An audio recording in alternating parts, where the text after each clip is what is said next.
bir şehidu can guriye ve gara ve hiştaziye derde giran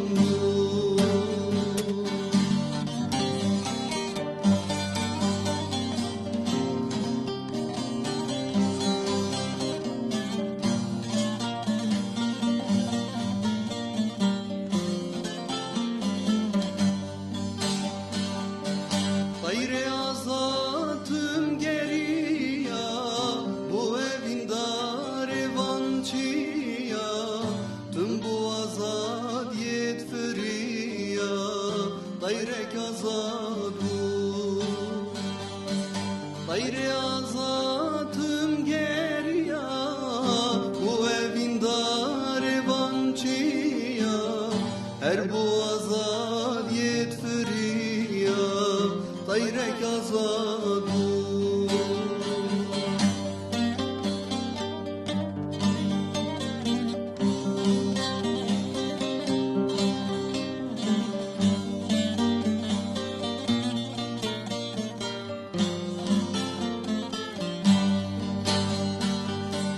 Muhlız ava kesaleye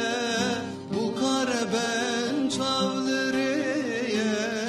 dezbı kanalı bendeye şnu ve zavamu Muhlız ava kesaleye bu kare ben çavlıreye dezbı kanalı bendeye şni zavamu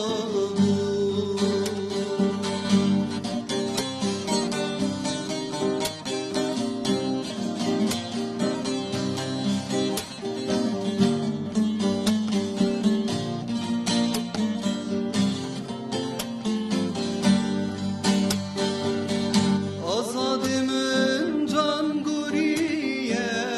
ve gerate çıkaziye dile dayva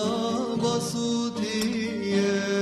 çülme undamu Azadimin can guriye ve gerate çıkaziye dile dayva basutiye çülme undamu Şeladı zamıp şiye bir şehidu